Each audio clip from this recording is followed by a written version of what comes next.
ابن ابنی محجن سے روایت ہے کہ رسول اللہ صلی اللہ علیہ وسلم نے فرمایا، میں اپنی امت کے بارے میں اپنے بعد 3 چیزوں سے ڈرتا ہوں: ان کے لیڈروں کا ظلم، ستاروں پر یقین یعنی علم نجوم، اور قدر کے انکار سے۔ اور انشاءاللہ ہم قدر کے بارے میں آج ڈسکس کریں گے۔ عمر بن الخطاب رضی اللہ عنہ سے روایت ہے ایک مشہور حدیث جو حدیث جبریل کے نام سے جانی جاتی ہے، اور اس حدیث کا چھوٹا سا حصہ میں آپ کے ساتھ شیئر کروں گا، کافی طویل حدیث ہے۔ جب جبریل نے ایمان کے بارے میں رسول اللہ صلی اللہ علیہ وسلم سے پوچھا تو آپ صلی اللہ علیہ وسلم نے فرمایا، ایمان یہ ہے کہ تم اللہ پر ایمان لاؤ، ان کے فرشتوں پر، ان کی کتابوں پر، ان کے رسولوں پر اور قدر پر ایمان لاؤ، اس کے اچھے اور برے پہلو دونوں پر۔ جبریل نے فرمایا، آپ نے سچ فرمایا۔ ابن تیمیہ اپنے مجموع الفتاوی کے اندر لکھتے ہیں کہ ابن عباس نے فرمایا، قدر توحید کی اصل ہے۔ جو شخص اللہ سبحانہ وتعالی کی عبادت کرتا ہے اور قدر پر ایمان رکھتا ہے، اس نے اپنی توحید کو مکمل کر لیا۔ لیکن جو اللہ کی عبادت تو کرتا ہے مگر قدر پر ایمان نہیں رکھتا،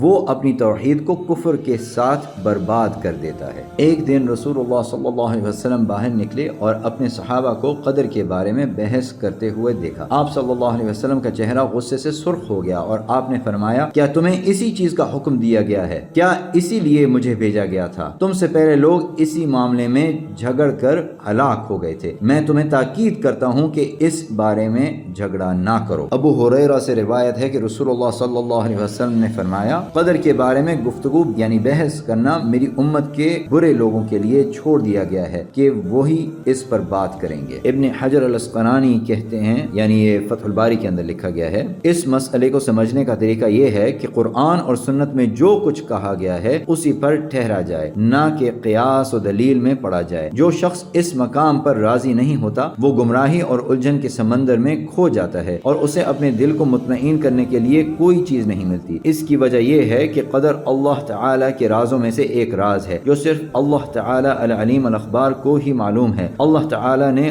اس پر پردہ ڈال دیا ہے اور اسے اپنی مخلوق کے ذہنوں اور علم سے چھپا دیا ہے، ان حکمتوں کی بنا پر جو صرف اسی کو معلوم ہے۔ یہ ایسا علم ہے کہ نہ کسی نبی کو دیا گیا ہے، نہ کسی فرشتے کو جو اللہ کے قریب ہو۔ قدر کے لغوی معنی کیا ہیں؟ کوئی فیصلہ، کوئی حکم، کوئی تقدیر، آخری انجام، اصلاحاً ایسی چیز جس کے بارے میں پہلے سے علم موجود ہو۔ یہ 2 چیزوں کو شامل کرتا ہے۔ اللہ سبحانہ وتعالی کا ایٹرنل نالج، اللہ سبحانہ وتعالی نے اپنے ایٹرنل نالج میں یہ جان لیا تھا کہ وہ کیا پیدا کریں گے، کیا وجود میں آئے گا، اور جن چیزوں کو وہ پیدا کرنا چاہتے تھے ان کی خصوصیات کیا ہوں گی۔ اللہ سبحانہ وتعالی نے یہ سب اپنے الفاظ میں لوح محفوظ میں لکھ دیا۔ آسمان و زمین، ان کا سائز، ان کی پیمائش، ان کی صورت اور ان کے درمیان کی ہر چیز انتہائی درست تفصیل کے ساتھ محفوظ ہے، اور جو کچھ ہوتا ہے وہ اللہ سبحانہ وتعالی کے پرائر نالج کے مطابق ایگزیکٹلی ہوتا ہے۔ قدر پر ایمان 4 چیزوں پہ بیسڈ ہوتا ہے۔ پہلا کہ ایمان اس چیز میں ہو کہ اللہ سبحانہ وتعالی کا علم، ان کا نالج ہر چیز کو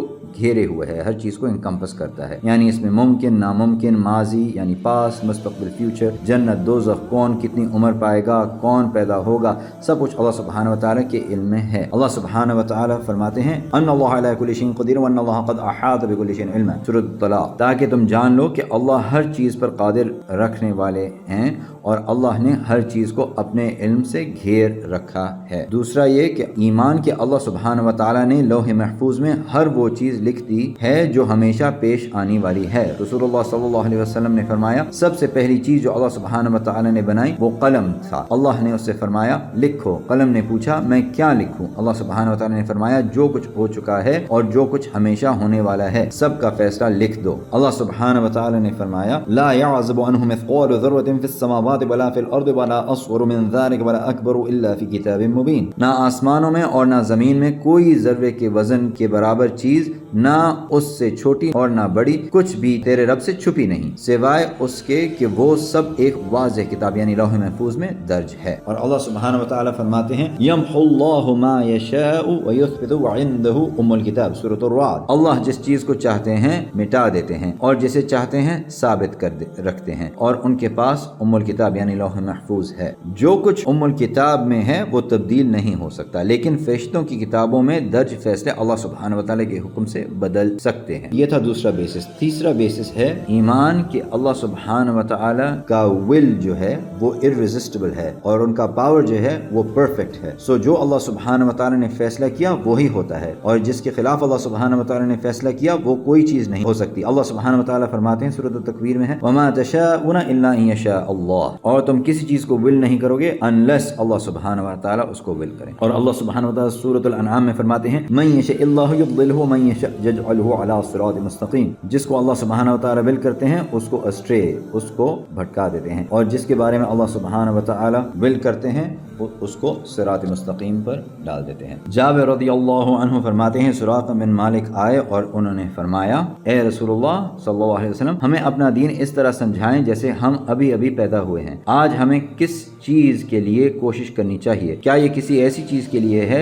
جس کا فیصلہ ابھی ہونا باقی ہے؟ آپ صلی اللہ علیہ وسلم نے جواب دیا نہیں، بلکہ یہ اس چیز کے بارے میں ہے جس کے بارے میں قلم خشک ہو چکے ہیں اور فیصلہ جاری ہو چکا ہے۔ انہوں نے پوچھا تو پھر ہمیں کوشش کیوں کرنی چاہیے؟ آپ صلی اللہ علیہ وسلم نے فرمایا کوشش کرو کیونکہ ہر شخص کو اسی عمل کی طرف آسان کر دیا جاتا ہے، یعنی جس کی وہ کوشش کر رہا ہوتا ہے۔ عمران بن حسین فرماتے ہیں کہ ایک شخص نے پوچھا یا رسول اللہ صلی اللہ علیہ وسلم کیا یہ معلوم ہے کہ کون جنت میں جائے گا اور کون جہنم میں جائے گا؟ آپ صلی اللہ علیہ وسلم نے فرمایا ہاں معلوم ہے۔ اس نے پوچھا پھر لوگ کوشش کیوں کریں؟ آپ نے فرمایا ہر شخص کو اسی کام کے لیے رہنمائی دی جاتی ہے، گائیڈنس دی جاتی ہے جس کے لیے وہ پیدا کیا گیا ہے۔ اسی حوالے سے اللہ سبحانہ و تعالیٰ سورۃ الشمس میں فرماتے ہیں فَأَلْهَمَهَا فُجُورَهَا وَتَقْوَاهَا، پھر اسے اس کی برائی اور اس کی نیکی یعنی اچھے راستے دونوں کی پہچان عطا کی۔ اور اس کی چوتھی بنیاد یعنی چوتھا بیسس یہ ہے ایمان کہ اللہ سبحانہ و تعالیٰ نے ہر وہ چیز بنائی ہے جو وجود رکھتی ہے اور اس کی تخلیق میں، اس کی کریشن میں اس کا کوئی شریک نہیں۔ اللہ خالق کل شیء، اللہ ہر چیز کے خالق ہیں۔